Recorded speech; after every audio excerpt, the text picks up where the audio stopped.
Bismillahirrahmanirrahim. Assalamualaikum warahmatullahi wabarakatuh. Selamat pagi semuanya.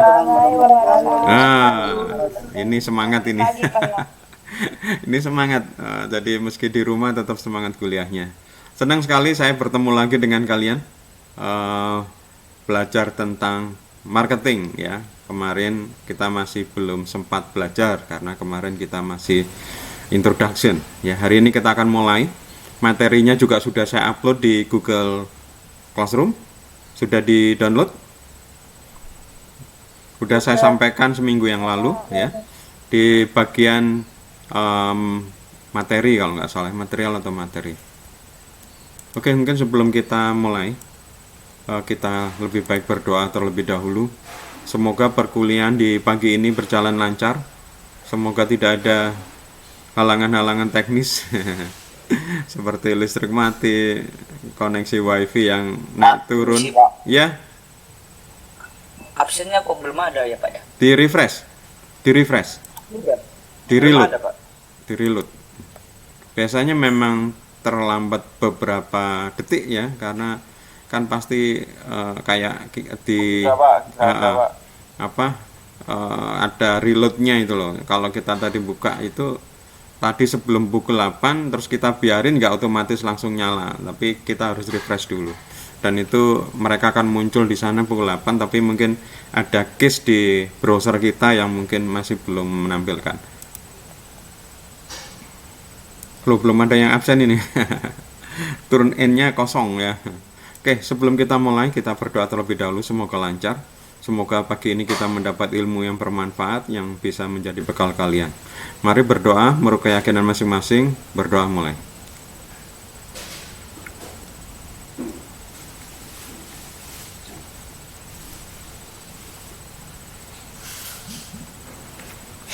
Selesai. Silakan absen. Ini sudah ada yang absen satu ini. Coba saya lihat yang sudah absen. Sorry, kata saya salah. Sudah presensi. Kalau absen itu dalam bahasa Inggris artinya telat ya, atau tidak hadir. Kalau hadir itu presensi ya.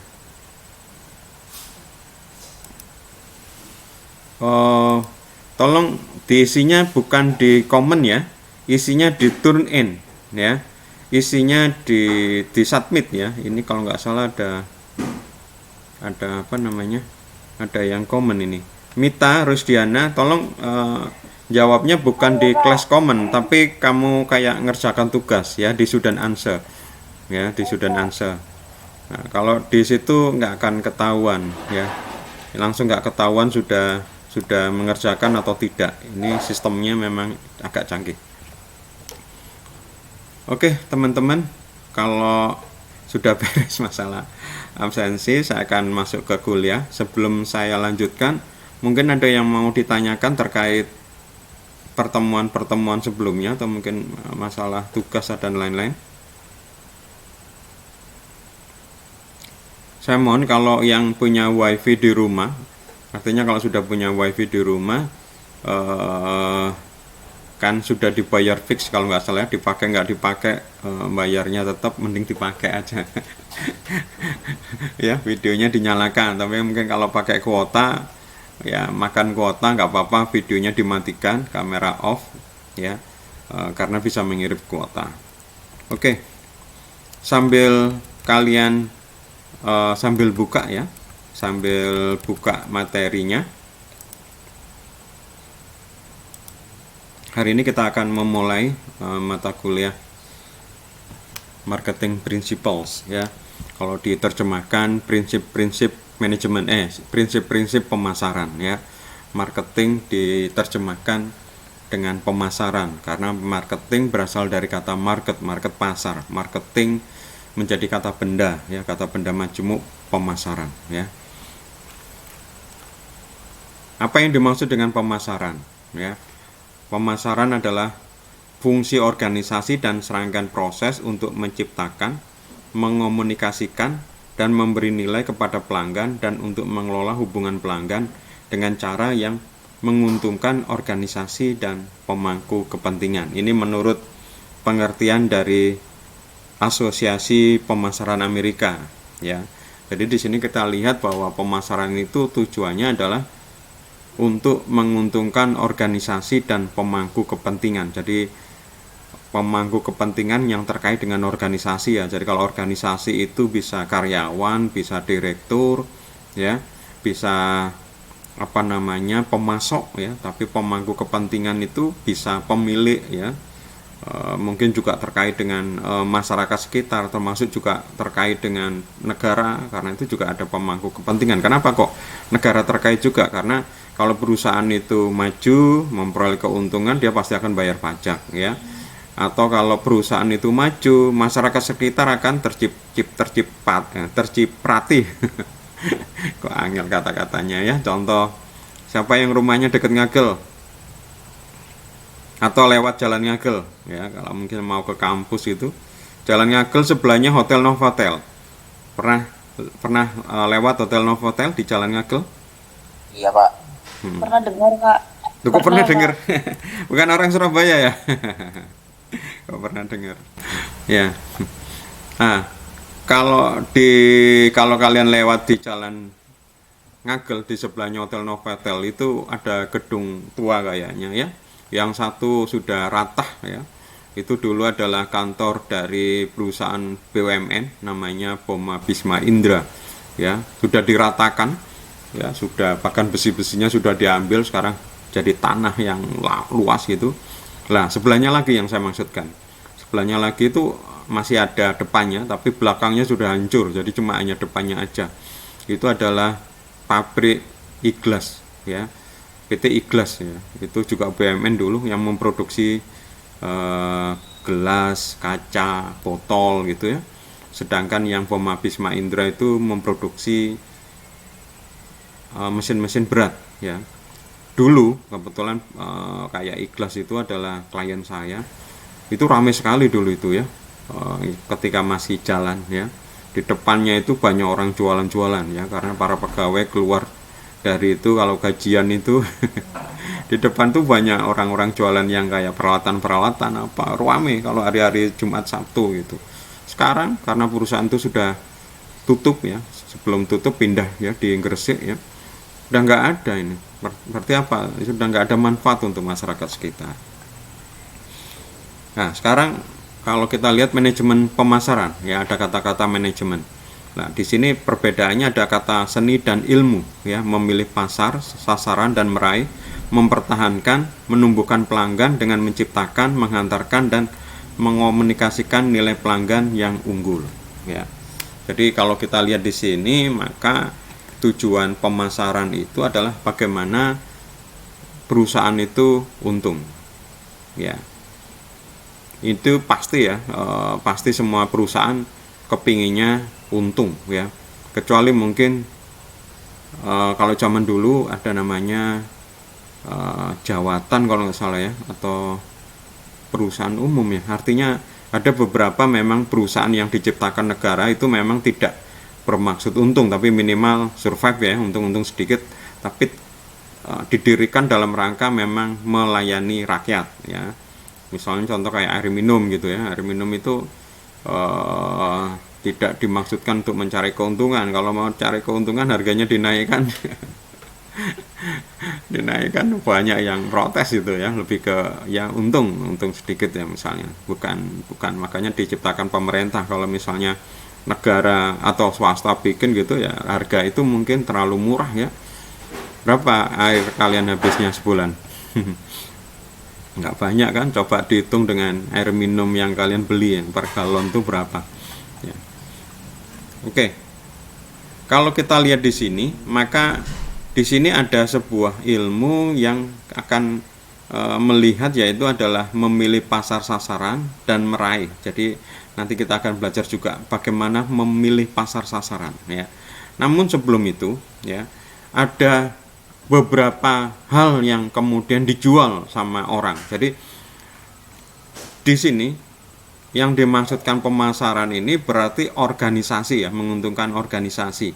Artinya organisasi ini menjual sesuatu, kemudian dari barang yang dibeli tadi itu adalah menguntungkan ini organisasi.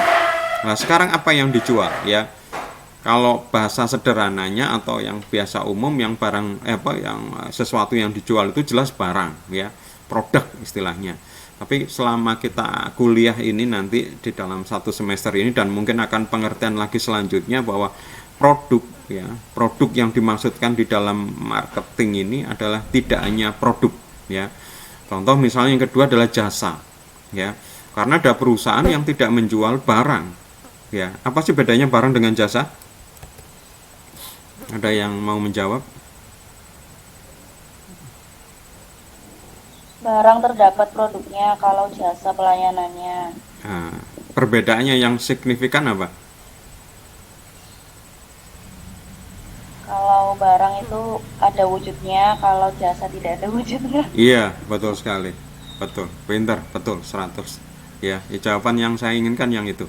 Ya, jadi kalau barang itu terlihat ya, sedangkan jasa tidak terlihat, itu aja. Contoh misal begini, kalian beli pizza gitu ya, kemudian minta apa, GoFood ya atau apa kayak gitu, GrabFood atau apa, kalian order gitu, kemudian datang ya, datang terus kemudian ada tagihan, misalnya anggap saja ya sederhananya 100.000, kalian lihat ponnya, pisanya misalnya ya, pisanya harganya misalnya 80.000, 20.000 adalah ongkos kirim ya kan, tapi kalian bayar 100.000, 80 itu pisah yang kalian lihat itu yang bahkan bisa dirasakan, tapi satunya kalian bayar 20.000 itu yang tidak terlihat, yaitu jasa ya. Mana bentuknya, tapi kalian tetap membayar ya, nggak ada bentuknya ya. Contoh misalnya kalian sebaliknya mau ke kampus ya, naik Gojek misalnya, terus kemudian sampai di kampus kalian kalian membayar sesuatu, setelah kalian Gojeknya keluar, ada nggak yang diterima? Nggak ada, tapi kalian sudah diantarkan ke tempat ke situ, itu adalah jasa ya. Dan jasa itu juga dijual oleh organisasi ya. Ini untuk kata yang lebih luas ya, tapi mungkin saya akan menggunakan istilah perusahaan. Kemudian acara ya, acara atau event ya. Contoh seperti saya ya, saya juga punya perusahaan, salah satu jasa saya atau salah satu kegiatan saya itu adalah membuat seminar ya, membuat seminar. Ini acara sebenarnya ya. Atau mungkin kalau istilah mungkin acara itu ya, kita ngadakan misalnya pertunjukan musik misalnya ya, itu orang datang ke situ, itu nggak acara dan orang bayar ya. Atau mungkin ya kegiatan lah gampangnya. Terus kemudian pengalaman itu adalah sesuatu yang dialami oleh orang itu, dan itu belum tentu dialami orang lain. Seperti saya juga, saya sebagai konsultan ya, saya konsultan memberikan pengalaman saya kepada klien saya. Klien saya tidak perlu bertahun-tahun untuk bisa mendapatkan pengalaman itu dari saya, makanya saya dibayar ya. Kemudian juga bisa entitas itu bisa orang ya. Lupa Yusuf berarti trafficking ya. Apa itu namanya? Human trafficking. Ya, tapi human trafficking dalam arti human trafficking dalam arti positif ya, bukan untuk dieksploitasi ya. Kemudian tempat ya.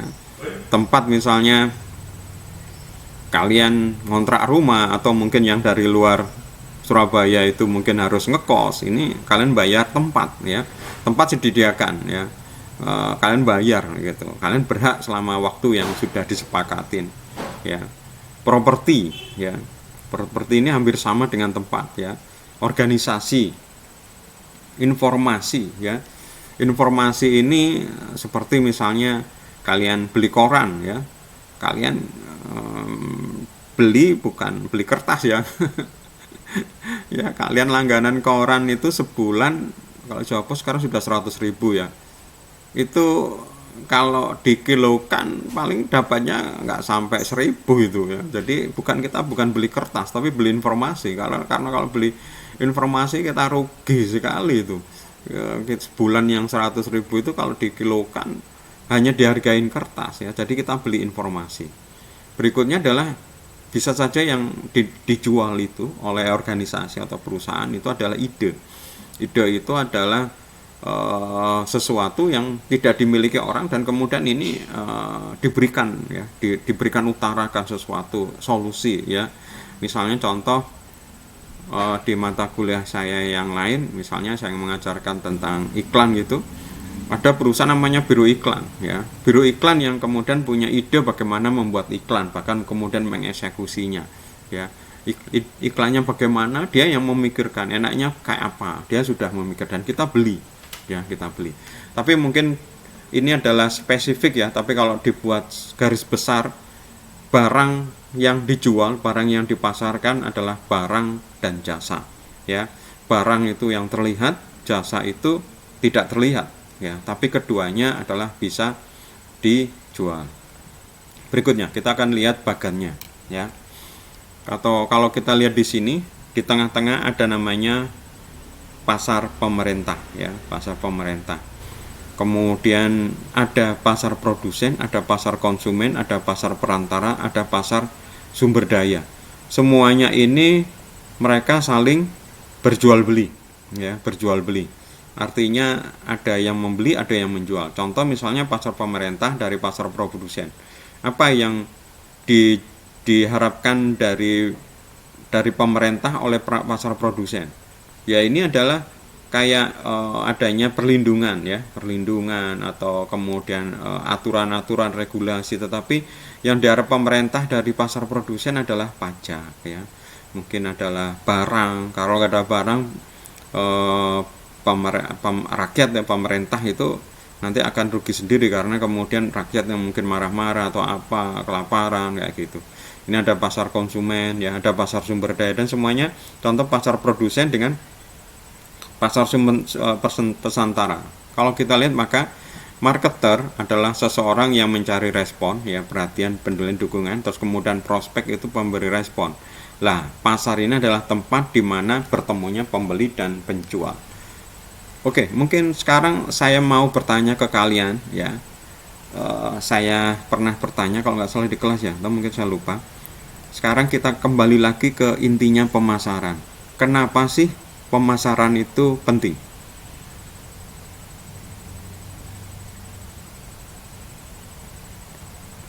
Menurut kalian kenapa? Untuk meningkatkan profit, Pak. Untuk meningkatkan profit, betul ya. Tapi ada lagi, kenapa kok pemasaran itu penting ya? Karena memang ada perusahaan yang seperti saya bilang tadi mungkin tidak terlalu butuh apa namanya, butuh profit ya, butuh profit ya. Ada lagi yang kenapa? Enggak dengar aku. Kenapa marketing itu penting? Ada yang mau menjawab? Ya, betul. Memang tujuan akhir dari marketing itu seperti saya bilang tadi adalah profit. Ya, tapi untuk sampai ke profit itu kita perlu belajar marketing ya. Artinya supaya tadi tercapai. Tetapi kenapa kok kita perlu belajar marketing? Padahal bisa saja tanpa marketing pun perusahaan bisa profit. Ya, makanya kenapa kok marketing itu pintar? Karena marketing itu bisa saja tidak perlu, toh bisa dapat profit. Ya, profit itu bisa terjadi tanpa marketing. Makanya kenapa marketing itu penting? Karena di pasar itu selalu ada persaingan. Ya, kalau nggak salah ada teman kalian yang kemarin jualan kalau nggak salah.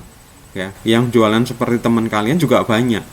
Mungkin pertanyaan kenapa kok apa namanya nggak beli ke saya? Ya karena yang menjual seperti teman kalian itu banyak. Jadi kenapa marketing itu penting? Karena ada persaingan. Berarti Pak Izob kalau nggak ada persaingan berarti nggak perlu marketing. Betul. Kenapa? Karena kalau tidak ada persaingan, berarti barang itu pasti tetap laku dibeli. Karena mau tidak mau harus beli barang itu ya. Jadi kalau misalnya contoh saya punya pabrik HP gitu, gak ada lagi yang lain pabrik HP, saya perlu nggak marketing? Nggak perlu, karena mereka pasti beli HP punya saya, nggak ada yang lain. Misalnya entah kayak apa satu hal yang misalnya dilarang hanya saya misalnya ya, mau tidak mau beli HP-nya ke saya, kan nggak perlu marketing ya. Cuma sayangnya di dunia ini nggak ada sesuatu produk yang tanpa persaingan, istilahnya monopoli. Karena monopoli itu dulu memang ada, tapi sudah dilarang ya, sudah nggak ada, meskipun masih ada monopoli itu. Ada yang tahu produk apa yang sampai sekarang masih dimonopoli?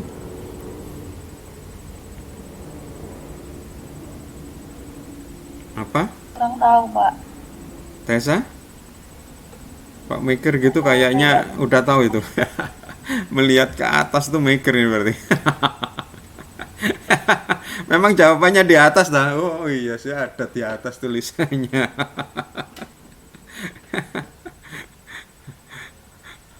Ada yang tahu produk apa yang dimonopoli tanpa ada persaingan? Coba kalian di ke depan rumah, ingat-ingat itu ada kayak apa, meteran itu. PLN. Betul sekali Siti. Ya. Salah satu contoh adalah PLN. Kamu misal kamu gak suka sama pelayanannya PLN misalnya, jelek apa? Oh, benceno. Bisa nggak memutus listrik? Wis kan gak gelem, aku gak langganan PLN ya. PLN ya wis sakarepmu. Ya kita nanti pakai lilin ke zaman dahulu lah, ini ya ke zaman desa dulu masih pakai oblik gitu terus. Apalagi sampai pakai listrik yang nggak bisa ya, sama ini masih monopoli. Beberapa waktu yang lalu masih banyak yang monopoli. Contoh BBM ya, BBM itu masih monopoli itu. Dulu Pertamina mana pernah masang iklan ya, karena semuanya pasti beli apa namanya bensinnya ke Pertamina. Lho Pak, saya gak beli lewat Pertamina lho Pak, saya beli lewat kios depan rumah gitu, ada itu tetangga jualan bensin. Ya kamu tanya, Pak belinya di mana bensinnya eceran itu? Ya sama, belinya juga di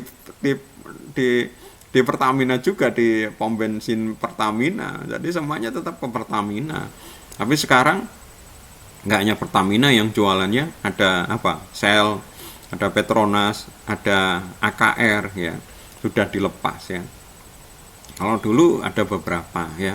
Nah itu, makanya kenapa marketing itu penting, karena sayangnya di dunia ini nggak ada monopoli. Oke, sekarang kita akan lihat dulu konsep inti pemasaran. Yang pertama, kebutuhan ya. Kebutuhan ini adalah syarat hidup dasar manusia. Artinya manusia hidup pasti butuh ini, butuh kebutuhan. Jadi kebutuhan adalah syarat hidup dasar manusia. Syarat dasar manusia hidup. Kalau tidak dipenuhi kebutuhan ini, apa yang terjadi? Manusia tidak hidup. Apa contohnya? Makan gitu ya. Terus kemudian minum. Ya. Terus kemudian apa namanya? Bernafas ya, sakit supaya sembuh dan lain-lain ya. Kemudian berikutnya ada konsep lagi namanya keinginan. Keinginan adalah kebutuhan yang diarahkan ke objek tertentu untuk memuaskan kebutuhan. Jadi keinginan ini adalah sebenarnya kebutuhan juga ya. Kebutuhan juga, tetapi yang dimunculkan ya. Contoh misalnya HP itu butuh atau tidak? Butuh Pak Yusuf. Buat kuliah online ini seperti sekarang ini Pak Yusuf. Wow, betul ya, seperti itu ya. Tetapi mungkin saya sebagai produsen saya bilang, HP-mu lo jadul, remnya ini kon apa mitan Google Meet lo ngelek putus-putus suarane, kon gak kepingin iki ta untuk ganti lah, remnya lu gede, prosesornya lu kencang, layarnya lu gede. Iya yo, nah itu keinginan ya. Jadi kebutuhan yang sebenarnya ditingkatkan lagi ya keinginannya. Kemudian permintaan ya. Keinginan mungkin masih di dalam wujud ya. Wah, aku kerasane kepingin ganti HP ku iki lemot ya. Kalau dibuat kuliah online ini nge-lag misalnya ya, berat kelihatan. Nah, berarti ada keinginan, tapi kemudian masih keinginan. Tapi kalau sudah aku tak beli, nah ini berarti sudah permintaan ya, sudah ada niat ya, sudah niat untuk mewujudkan kebutuhan itu. Kemudian segmentasi. Nah, ini yang tadi ada di atas ya, memilih segmen, yaitu membagi-bagi pasar dalam segmen yang berbeda-beda. Sebenarnya pasar ini tidak satu ya, tidak sama ya. Apalagi misalnya produknya itu sangat spesifik ya. Kalau misalnya listrik itu sebenarnya semua butuh listrik, tapi pun sebenarnya itu ada segmennya, ada rumah tangga yang butuhnya mungkin listrik gak banyak, tapi juga mungkin ada industri ya yang butuh listriknya banyak. Ini aja sudah beda, maksudnya segmennya aja sudah beda, padahal yang dipasok sama. Apalagi kalau produk-produk lain, contoh misalnya kembali lagi saya ke HP ya, HP untuk misalnya seorang profesional itu mungkin akan berbeda dengan seorang siswa pelajar SD misalnya ya, atau mungkin bagi seorang penjual kaki lima atau bakul-bakul di pasar mungkin ya. Saya masih melihat banyak orang yang masih menggunakan HP zaman dulu ya, HP apa itu, bukan Android ya, masih ada touch-touchnya 1 2 3 4 5, layarnya kecil ya, cuma keluar hanya 4 atau 5 baris ya. Itu masih, kenapa kok masih pakai? Karena dia nggak terlalu butuh yang misalnya harus berchatting. Chatting masih bisa pakai SMS ya, mungkin nggak dibutuhkan untuk apa kayak kita Google Meet dan lain-lain. Nah sekarang berikutnya adalah kalau ada banyak segmen ya, HP ya, tadi itu ada HP-nya aja sudah berbeda, makanya mungkin ada orang beli HP tidak hanya sekedar untuk komunikasi, tapi misalnya saya senang untuk fotografi, mungkin akan cari HP yang kameranya bagus. Tapi mungkin ada HP yang juga selain untuk komunikasi juga untuk hiburan, misalnya untuk main game. Ini pasti juga nanti butuh lagi yang mungkin RAM-nya atau prosesornya kencang ya, kayak gitu ya.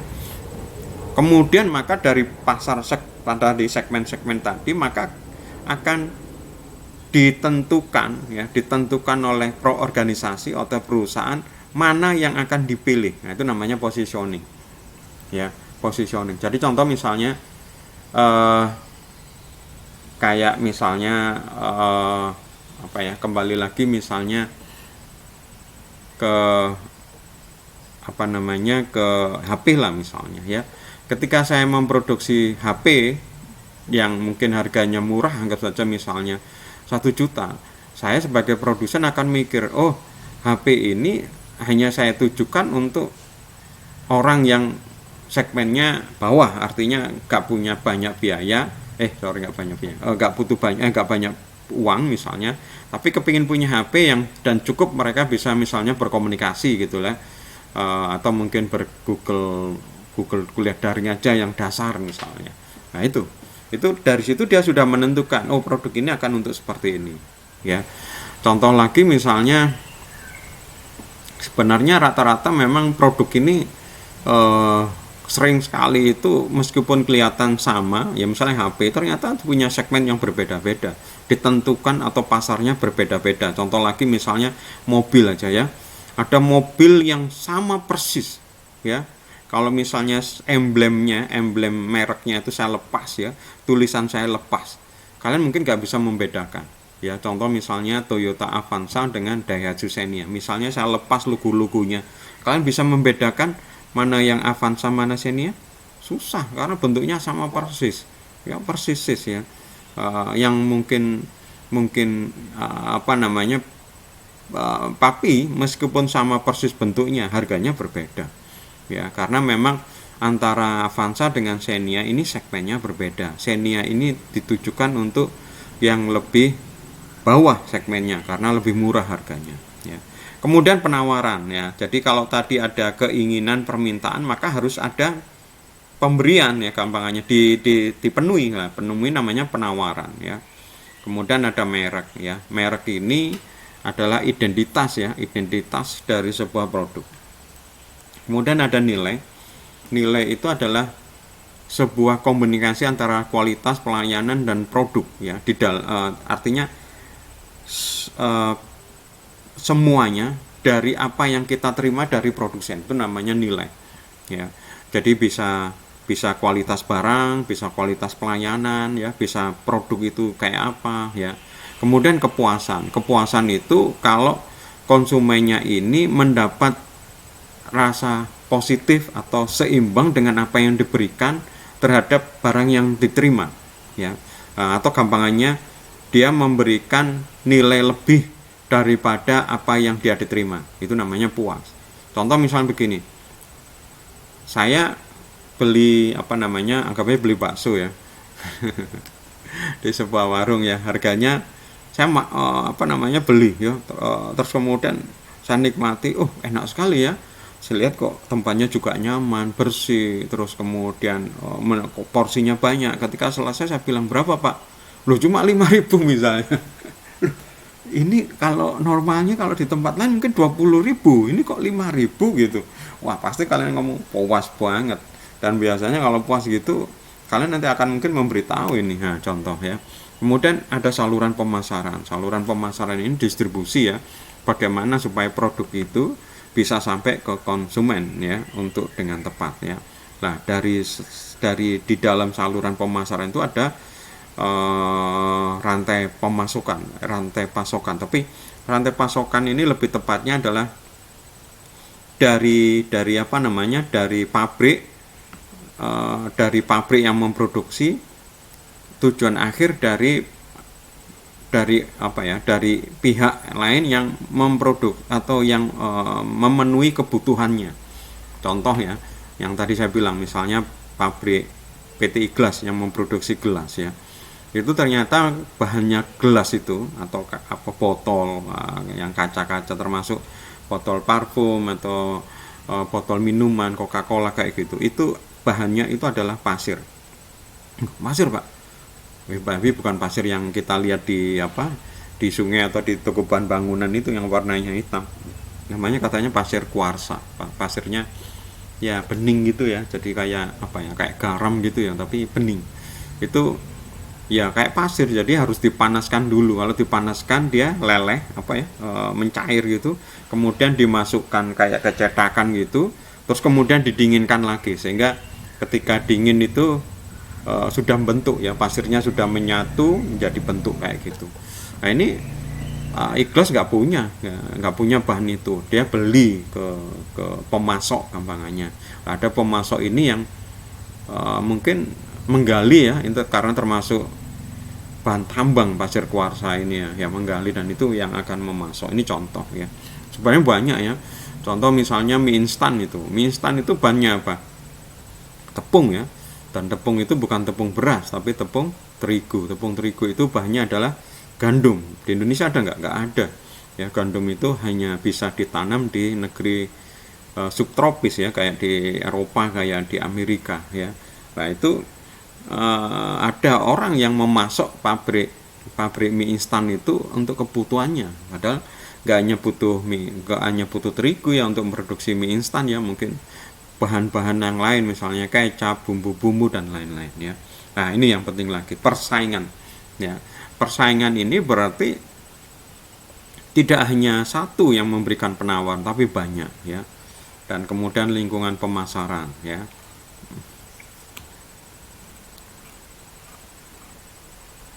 Oke, sekarang konsep awal pemasaran, ya. Konsep awal pemasaran adalah kalau produksi adalah efisien, artinya efisien itu sebentar. Ada kata efisien, ada kata efektif. Apa bedanya? Atau pengertiannya dulu menurut kalian apa? Apa bedanya efisien dengan efektif menurut kalian? Kan sering mendengar kan, harus efisien, harus efektif. Menurut kalian apa kira-kira bedanya efisien sama efektif?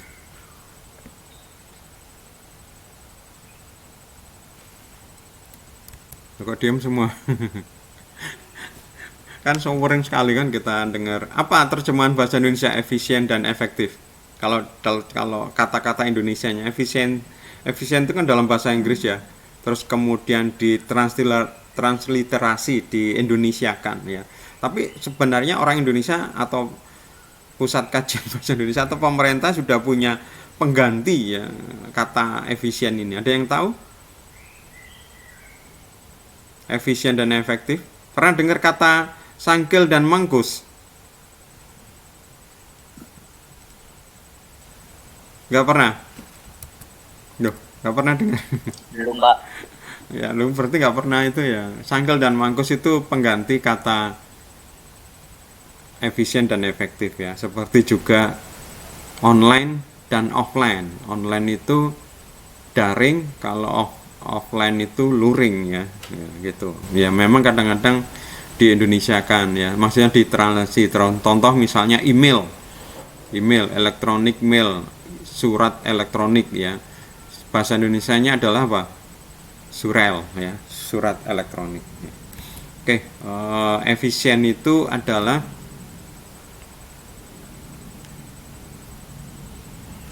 dengan sumber daya yang ada, dengan hasil yang sudah ditentukan, menggunakan sumber daya sekecil mungkin. Susah ya, tak gambarkan di papan tulis ya. Jadi contoh misalnya begini ya, jadi gampangannya di sisi kiri itu ya, di tangan saya ini ya, kelihatan ya, ini sumber daya, resource ya. Oh, nggak kelihatan ya. Ini tangan kanan saya, kok beda malah ya. Tangan kanan saya ini adalah hasil ya. Jadi ada yang kiri ini adalah sumber daya, yang kanan ini hasil ya. Tentu sumber daya ini jadinya hasil ya. Tetapi untuk dapat hasil yang ini ya misalnya, itu ada usaha kecil ya, berarti sedikit, kemudian tengah, lumayan besar, kemudian ada besar ya. Yang dinamakan efisien ini adalah menggunakan usaha sekecil mungkin untuk mendapatkan hasil yang ini yang sudah ditentukan, itu namanya efisien. Lah efektif sebaliknya, usahanya ini sudah ditentukan ya, kemudian di sebelah kanan ada hasil kecil ya, kemudian besar ya, kemudian ada lebih besar lagi. Lah kalau efektif itu hasilnya yang paling besar ya. Lah kalau bisa adalah efisien dan efektif dengan hasil yang paling besar tapi usaha yang paling kecil, yaitu makanya yang diinginkan itu. Konsep produk tentu keunggulan produk, konsep penjualan adalah agresivitas penjualan dan promosi, konsep pemasaran adalah berorientasi pasar, dan konsep pemasaran holistik adalah perspektif dan integrasi. Oke, kita lihat lagi. Kalau pemasaran internal berarti bahwa yang dilakukan adalah di dalam departemen pemasaran ya. Kemudian pemasaran holistik ini adalah pemasaran semuanya. Jadi contoh gini, di dalam perusahaan ada orang, perusahaan ingin menjual produk, hampir saja mie instan ya. Lah untuk orang yang berpikir bagaimana menjual produk itu, ada departemen namanya departemen marketing, atau dalam bahasa Indonesia pemasaran. Lah di dalam departemen marketing ini namanya pemasaran internal. Berarti ada departemen pemasaran, ada mungkin manajer senior, atau mungkin ada pegawai, dan ada staf, dan macam-macam ya. Terus kemudian ada pemasaran integrasi. Artinya ketika untuk menjual ke masyarakat itu tidak hanya dengan melalui misalnya jalur distribusi aja, tetapi juga ada bentuk-bentuk yang lain yang diintegrasikan, misalnya harus promosi ya, kemudian juga distribusinya ya, produk dan jasanya ya, kemudian yang lain itu ada kinerjanya ya, bagaimana pendapatan penjual, etika, lingkungan, hukum ya. Terus kemudian ada pemasaran hubungan ya, bagaimana dengan pelanggan, bagaimana dengan pemasok ya, semuanya ini berkumpul di dalam pemasaran holistik. Nah kita pelajarin yang mana Pak? Ya karena di semester ini waktunya terbatas ya, memang juga mata kuliahnya ini kita akan lebih banyak di pemasaran internal ini ya. Kita tidak akan belajar pemasaran hubungan ya, tapi mungkin akan sedikit di sini pemasaran integrasi, dan sedikit juga di kinerja. Jadi akan lebih banyak di pemasaran internal dan pemasaran terintegrasi. Oke, sekarang kita akan lihat yang paling terkenal ya, yang kita pelajarin kalau kalian belajar pemasaran, dan mungkin kalau kalian nanti bekerja di perusahaan di bagian pemasaran pasti akan weleh ya, bosan ya, berlebih-lebih ya mendengar kata ini, yaitu adalah konsep komponen 4P ya. Jadi supaya pemasaran ini sukses ya, maka harus ditopang ya, kayak rumah gitu ada pilarnya, ada apa ya, tiang gitu lah, supaya dia bisa berdiri kokoh. Tiangnya ini ada 4 ya, dalam bahasa Inggris 4 ya, kalau dinamakan 4P karena depannya itu huruf P ya, tapi dalam bahasa Inggris ya, yang pertama adalah produk, tulisannya PRODUCT ya. Kemudian kalau Indonesia mungkin masih sama ya, produk masih depan P. Kemudian yang kedua adalah price ya, PRICE ya, bukan PRIZE. Kalau PRIZE apa artinya? Bedanya C sama Z. Apa bedanya artinya? Loh. Masih dengerin saya kan? Dengar Pak, atau iya. Apa bedanya price dengan yang pakai C dan pakai Z? Kalau pakai Z itu artinya hadiah, Pak. Oh, betul sekali. Pintar. Ya. Pintar Tessa.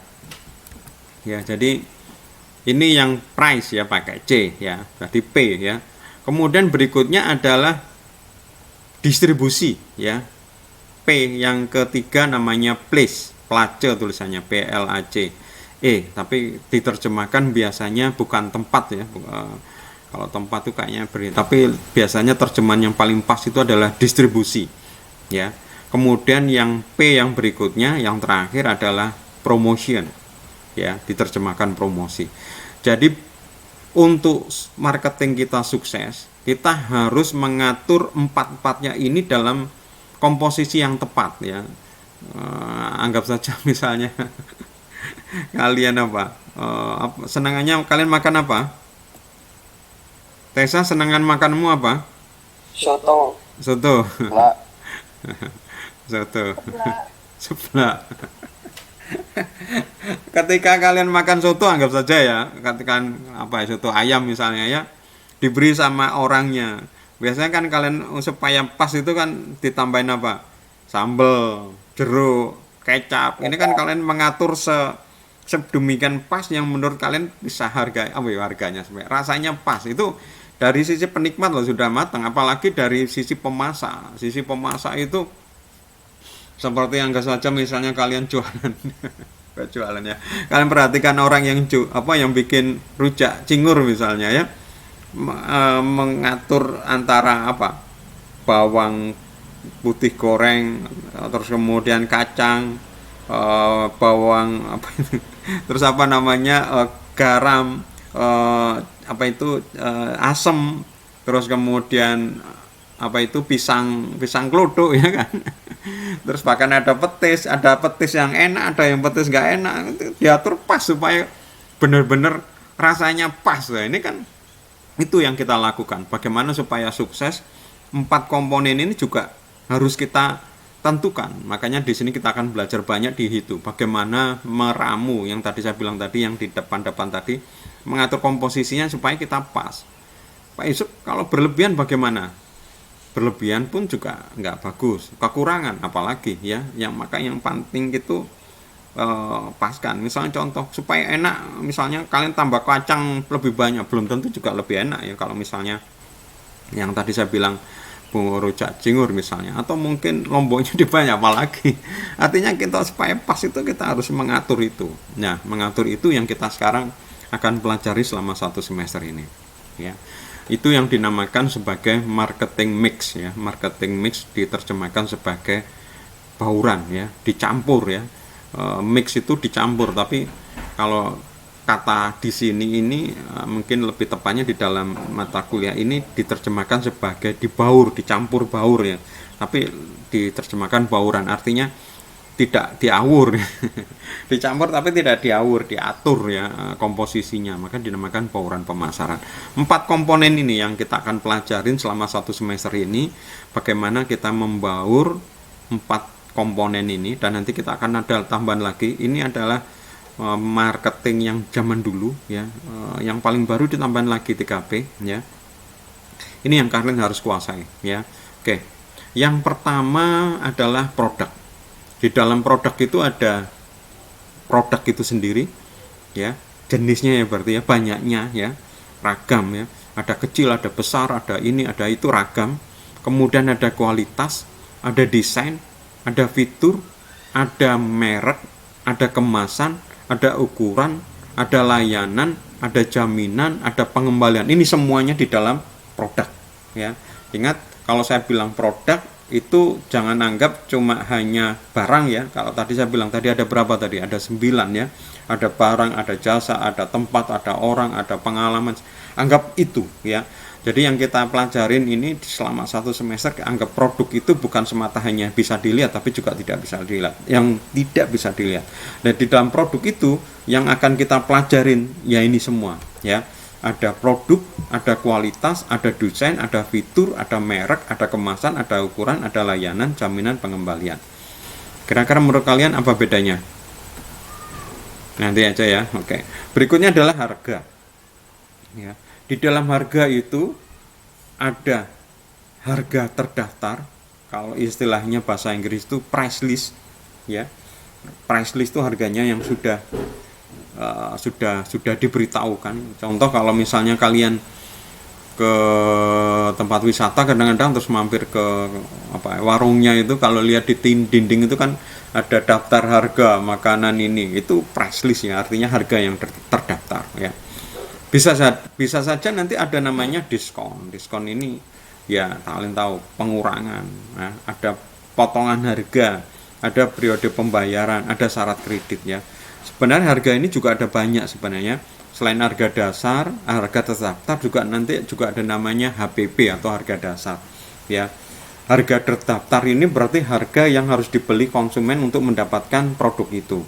Berarti perusahaannya sudah ada profit di dalamnya.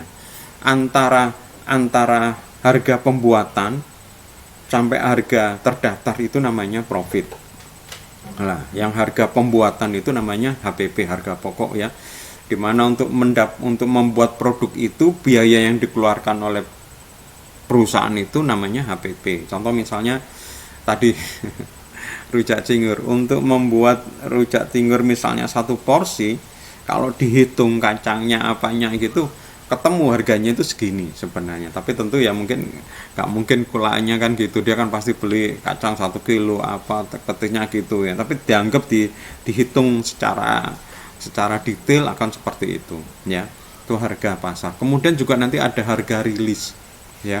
Harga rilis itu biasanya harga yang lebih murah dibanding HPP ya. Digunakan untuk menarik konsumen untuk membeli dulu ya. Termasuk juga nanti ada harga namanya harga diskon ya, kayak tadi ya. Tapi harga diskon itu biasanya masih tetap profit ya. Kemudian berikutnya saya lompatin yang bukan promosi ya, price ya. Karena urutannya memang yang benar itu produk, price, place, promotion. Promotion biasanya terakhir ya. Place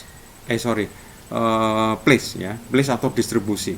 Ada saluran, ada cakupan, ada pilihan, ada lokasi, ada persediaan transportasi. Ini semuanya yang dipelajarin di distribusi ya. Saluran, itu salurannya mau pakai apa?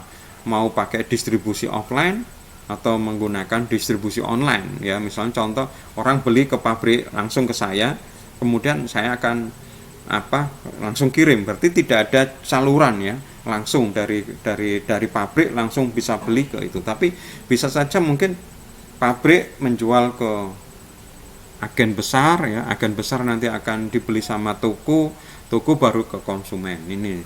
Kemudian cakupan. Nah, cakupan mana saja yang mau dipilih ya, termasuk pilihan, termasuk lokasi ya. Karena bisa saja di sini ini terlalu ketat ini ya.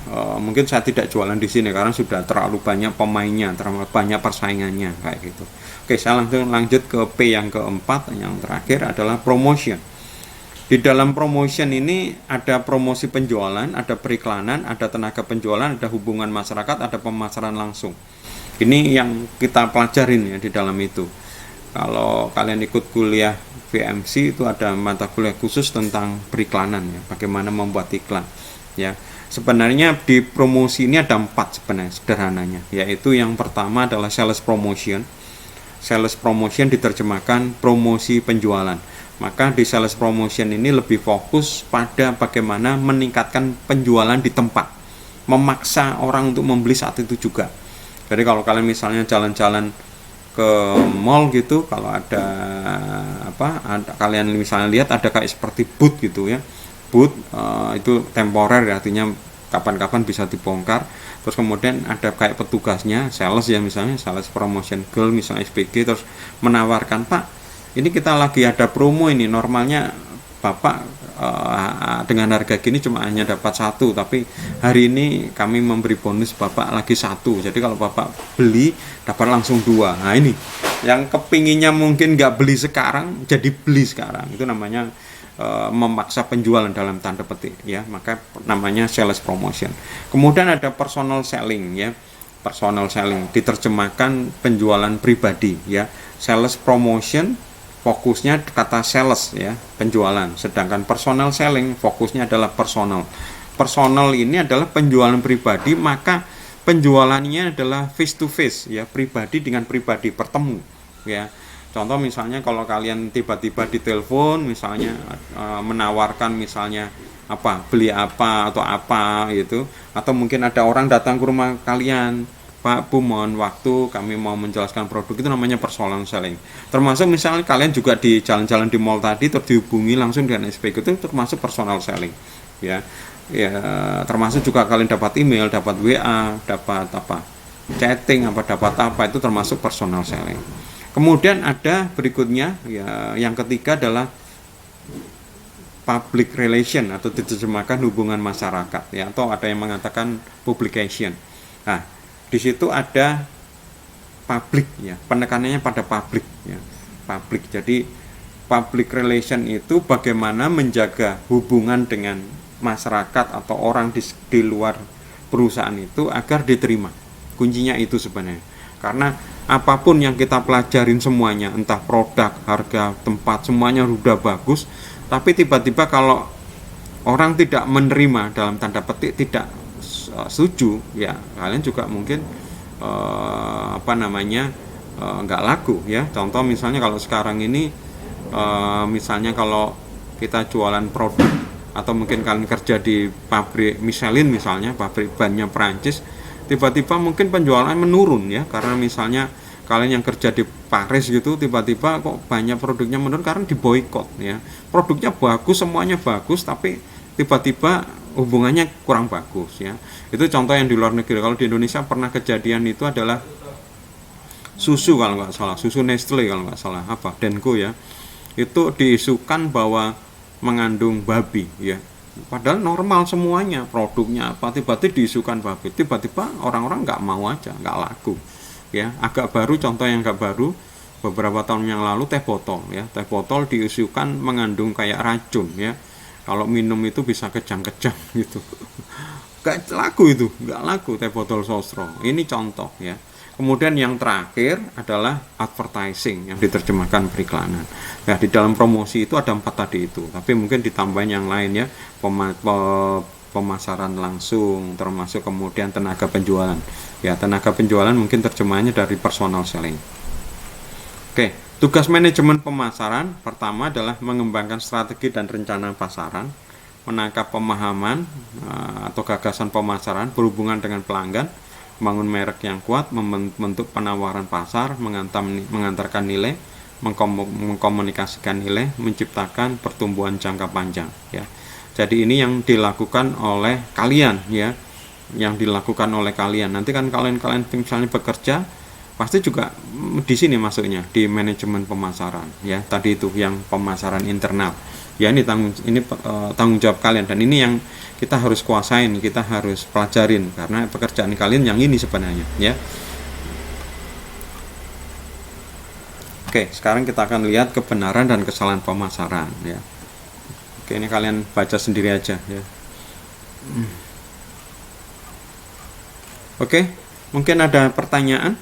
Ini pertemuan hari ini tentang bagaimana sih dasar dari pemasaran itu ya.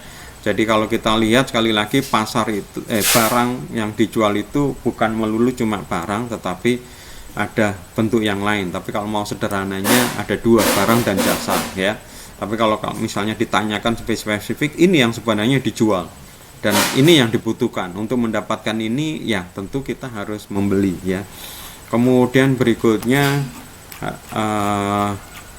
adanya hukum di mana ada orang butuh, kemudian ada orang yang menawarkan ya. Bertemunya di mana? Di pasar ya. Oke, terus kemudian yang lebih penting lagi selain ini tadi ya, yang lebih penting ini adalah ini ya. Ini kalian harus hafal. Kalau bisa hafal di luar kepala bahwa marketing itu adalah ini. Ya, ini adalah product, price, place, promotion ya. Mungkin di pertemuan berikutnya nanti mungkin akan saya tambahkan revisi dari temuan-temuan yang lebih baru tambahan, yaitu adanya 3P ya.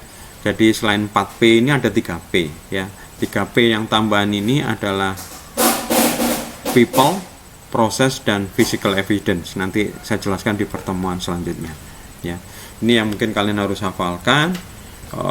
Marketing itu intinya di product, price, place, dan promotion. Jadi untuk bisa benar-benar produk kita terjual, kita harus bisa merancang atau meramu produk yang pas ya.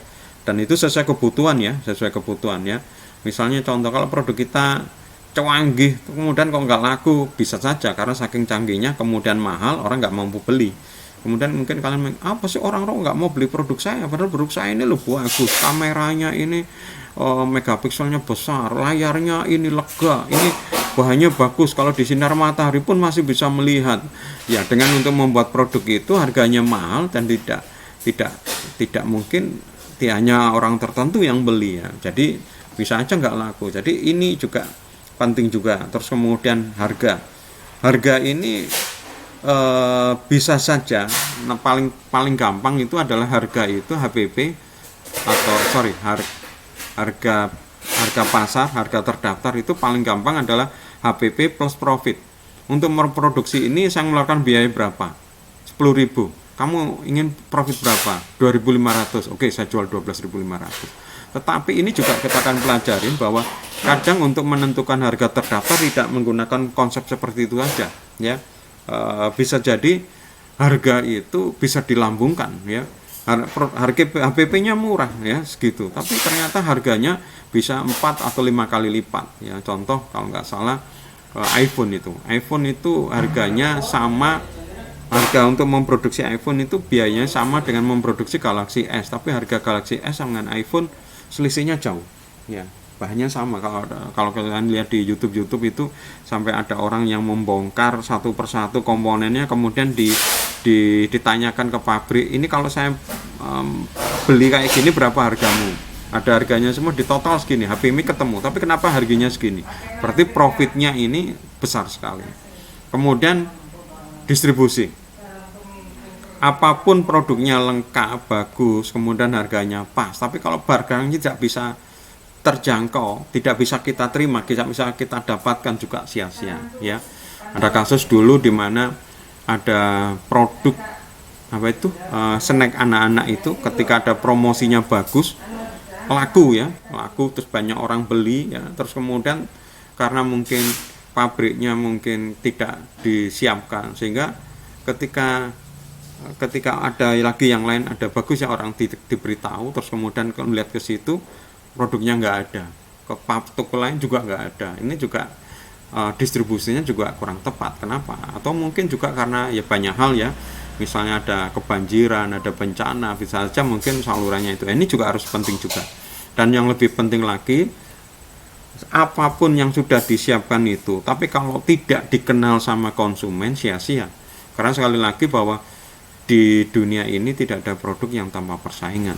Bahkan di beberapa produk persaingnya atau penjualnya atau yang perusahaan itu banyak sekali, sehingga sampai banyaknya orang mungkin tidak akan mengingat siapa saja yang memasok. Contoh misalnya HP misalnya, kalian ingat siapa aja yang memproduksi HP? Sekarang sudah turun drastis loh ya. Dulu beberapa tahun yang lalu yang memproduksi HP banyak ya, banyak sekali ya. Sekarang sudah banyak yang rontok ya. Contoh dulu ada merek Nexian, ada merek Asia itu juga serontok ya. Terus apa lagi? Asia Phone. Dari Yang merek-merek lokal itu ya, apa HT Mobile, high tech apa itu. Sekarang kemana aja ini? Sekarang sudah berkurang, tapi banyak juga ini yang muncul juga baru kan. Saya baru kadang ya, loh kok ada merek ini? Yang baru itu apa? Pocophone. Meizu ya, apa Vivo, apalagi kayak gitu kalau itu baru-baru. Ini kalau tidak diberitahukan, artinya dipromosikan, orang ya juga nggak akan kan kenal. Kalau tidak kenal maka tidak sayang. Ini mau beli bagaimana nggak tahu. Maka promosi ini juga penting ya. Jadi 3 hal ini kalau tanpa promosi juga penting. Maka semua 4 hal ini harus dikerjakan. Nggak ada yang kita naktirikan. Cuma mungkin kalau sumber dayanya terbatas, kita mungkin akan fokus di mana, tidak fokus di mana, atau porsinya ini sedikit, yang sana banyak ya. Maka kalian selama 1 semester ini ya belajar ya bagaimana menentukan untuk mengatur porsinya ini. Oke, waktunya mungkin sudah habis.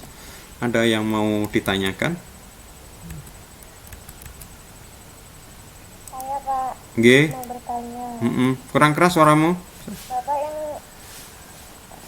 Bapak yang di konsep komponennya itu kan ada harga. Nah, harga itu diskon sama potongan harga itu apa bedanya ya Pak? Betul sekali, pertanyaanmu juga bagus ya. Jadi ada namanya diskon, ada potongan harga ya. Ini sebenarnya ada hubungannya dengan jenis-jenis harga ya.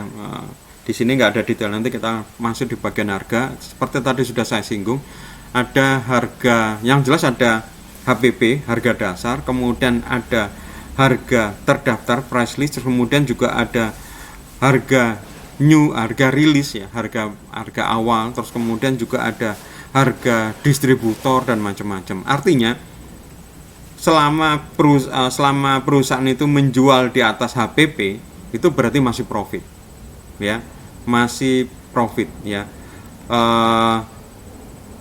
Untuk bisa mendorong penjualan ya, seperti dipromosi, yaitu promosi penjualan, kadang diciptakan strategi yang dinamakan sebagai diskon ya, sebagai diskon. Diskon itu artinya HPP tadi itu harga price list ya, itu dikurangin ya, dikurangin dari harga terdaftar, harga price list, tetapi masih di atas HPP, harga pokoknya.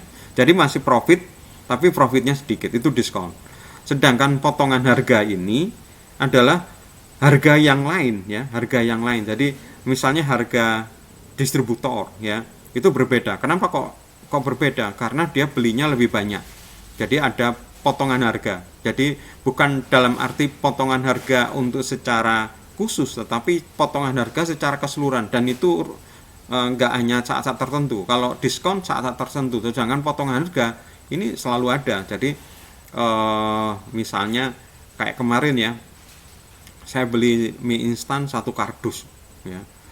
1 kardus ini kemarin saya beli yang merek mie sedap itu, yang Indomie itu, Indomie goreng ya, rasa mie goreng itu harganya 81.500. Kalau saya hitung, saya bagiin dengan 40, itu harganya sekitar 2.200. Padahal kalau di luar, kalau kita beli di Alfamart, Indomaret, itu sekitar 2.500 ke atas ya, paling murah 2.400.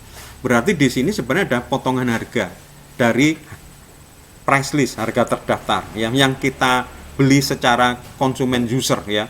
Karena saya beli kardus itu pada dasarnya itu bukan end user. Biasanya yang beli itu ya toko kecil lagi ya, misalnya mungkin pengecer pengasong ya, atau mungkin warung kayak gitu ya. Dia beli itu, dan itu kelihatan ada potongan harga. Normalnya kalau saya beli 5 atau 1 ya 2.400, tapi saya beli 1 kardus cuma 2.200. Ya, ini potongan harga dalam arti dari harga terdaftar ada lagi harga yang lain. Beda dengan diskon. Kalau diskon ini temporer dan itu harga end user. Ya, harga end user. Jadi kalau saya misalnya ke Indomaret yang harganya biasanya 2.500 mie instan, tiba-tiba misalnya ada apa, harganya cuma 2.200, lebih murah 200. Nah, itu diskon. Dan saya yakin tidak akan dijual itu terus, ya, nggak akan dijual itu, mungkin saat tertentu aja, ya. Tetapi yang potongan harga khusus ya, Biasanya kan kadang-kadang kalau kita kadang-kadang ke sebuah toko kemudian tanya beli berapa gitu. Karena beli banyak sama beli sedikit harganya itu beda, dalam arti potongan harganya itu menentukan nanti. Semakin banyak potongan harganya juga semakin tinggi, tapi bukan diskon ya, ini bukan diskon. Artinya kalau diskon itu kayak spesifik hanya saat tertentu dan mungkin hanya untuk dia. Kalau potongan harga itu kayaknya sudah price list juga ya, price list tapi untuk persyaratan tertentu ya, tapi biasanya justru kita nggak tahu yang price list karena kita belinya ngecer. Tapi kalau mungkin yang kalau kita beli banyak, mereka juga punya price list ya. Ini aja saya beli ke agen ya. Agen itu dalam arti toko grosir ya. Saya beli 81.500. Saya yakin grosir tadi beli ke pabrik, atau mungkin dia nggak beli ke pabrik, itu mungkin masih ada lagi distributor besar. Karena pabrik akan menjual atau dibeli sama distributor besar ya. Distributor besar ini dengan truknya ini yang kemudian masuk ke agen yang tadi saya beli. Bisa saja mungkin harganya mungkin satu kardus bukan 81.500, mungkin lebih murah lagi 75.000 atau apa ya. Ini bukan diskon, ini memang potongan harga yang berbeda dengan price listnya kalau dijual per itu. Bahannya apakah beda antara saya jual ngecer atau kardus? Ya sama sebenarnya, saya memproduksi bahannya itu sama semua, biayanya sama semua. Jadi ada HPP ya, saya bikin sedikit, maksudnya saya jual sedikit, jual banyak, saya memproduksi itu bahannya juga sama. Cuma yang terjadi nanti potongan harganya itu yang membeda. Kamu beli sedikit, potong harganya mungkin nggak ada. Kamu beli banyak, potongan harganya semakin beli banyak semakin banyak gitu. Nah, sedangkan diskon ini harga yang untuk sedikit tadi itu jatah tertentu saya kurangkan gitu. Mungkin ada pertanyaan lain?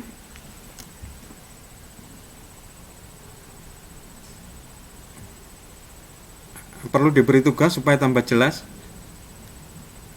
Boleh Pak. Boleh Pak. Enggak, wis istirahat dulu aja ya. Minggu depan aja tugasnya ya. Sebenarnya banyak hal ini, supaya contoh tadi masalah harga ya. Saya kepinginnya anggap saja bukan tugas ya. Coba kalian cari sebuah produk ya, harga ya, satu produk yang kalian menemukan harganya berbeda. Bukan artinya berbeda itu berarti pelin-pelan, enggak, tetapi maksud saya harga ecerannya, misalnya mie tadi saya bilang ya, mie sedap rasa mie goreng, kalau dijual satu berapa, kalau dijual satu kardus berapa, atau apa gitu. Kalau apa itu contoh ya, atau mungkin harga yang atau produk yang lain, mungkin coba kalian cari ya, ada nggak kayak gitu ya. Kalau nggak salah pernah saya berikan tugas ke mahasiswa itu tentang fiber cream, tahu ya fiber cream ya, fiber cream. Iya. Apa itu? Aku juga nggak pernah pakai sih. Tapi kalau kalian ke toko itu, Mart itu kan ada fiber, tulisannya fiber creme ya. Itu krim ya, krim untuk masak ya. Biasanya dicampur sama kopi ya. Tapi katanya bisa untuk macam-macam. Itu dari pabriknya itu punya kayak ukuran ya. Jadi ukuran yang 100 gram itu berapa, yang 250 gram berapa. Ada yang dia punya sampai 20 kg mungkin untuk untuk restoran, untuk pabrik roti atau apa kayak gitu. Itu beda ya. Apakah si pabriknya untuk produksi itu harganya beda? Sama, cuma potongan harganya itu. Nah, makanya ini bukan tugas ya. Kalian cari aja entah di mana, atau mungkin tanya boleh, terus kemudian kalian kirim jawabannya di WA aja ya, kita diskusikan di situ. Ada contoh yang saya tahu itu fiber cream itu bahannya sama, itu sebenarnya itu berbeda ya, dari pabriknya itu sudah ada kemasan masing-masing dan itu harganya berbeda-beda. Kalau misalnya kita samakan, dianggap nanti misalnya 100 per 100 kilo gitu, ternyata juga beda ya. Dia sendiri juga punya ada yang satuan 20 kilo ya. Itu mungkin bukan tugas tapi PR lah. Kalau tugas kan diberi nilai ya, kalau PR nggak perlu diberi nilai, tapi supaya kalian belajar ya. Ternyata contoh ini dari sisi yang satu pilar ya, satu yang itu price itu, ternyata juga harga itu juga beragam itu ya, beragam ya. Coba kalian ke mana ya, ke agen atau mungkin ke toko, coba tanya-tanya misalnya, kalau kok banyak tanya ini kok nggak beli, untuk tugas ini Bu, tugas Pak, tugas marketing gitu ya. Ada pertanyaan lain?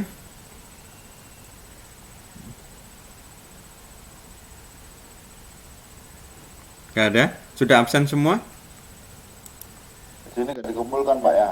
Enggak, Dari saja, Pak. kamu kirim di grup aja ya. Jadi contoh fiber cream ya, fiber cream itu dari sisi kemasan lo, belum sisi beli banyak lo ya. Itu ada itu. Kalau nggak salah di kemasan 100 gram ada 250 atau berapa, sampai ada yang satu sak itu 20 kilo ya. Itu ternyata harganya beda-beda. Jelas ya, itu kan gampangannya semakin dia beli banyak, volumenya kan berarti gampangnya jatuhnya dikalikan banyak, mungkin profitnya sedikit, tapi kalau beli banyak ya sama aja mungkin ya. Tapi seperti itu. Saya lihat absennya sudah semua, ini semua sudah absen, tidak ada yang tidak absen, dan alhamdulillah tidak ada yang terlambat ya. Berarti kalian ini memang generasi luar biasa, generasi tangguh ya. Tidak saya ajarin, cuma saya omongin gini, ternyata kalian langsung bisa. Ini memang anak-anak sekarang ini luar biasa ya, anak-anak internet ya, langsung gini langsung bisa paham ini. Oke, kalau nggak ada kita akhirin. Saya mohon maaf kalau mungkin ada kata dan tindakan yang tidak berkenan. Kita bertemu offline atau online berikutnya?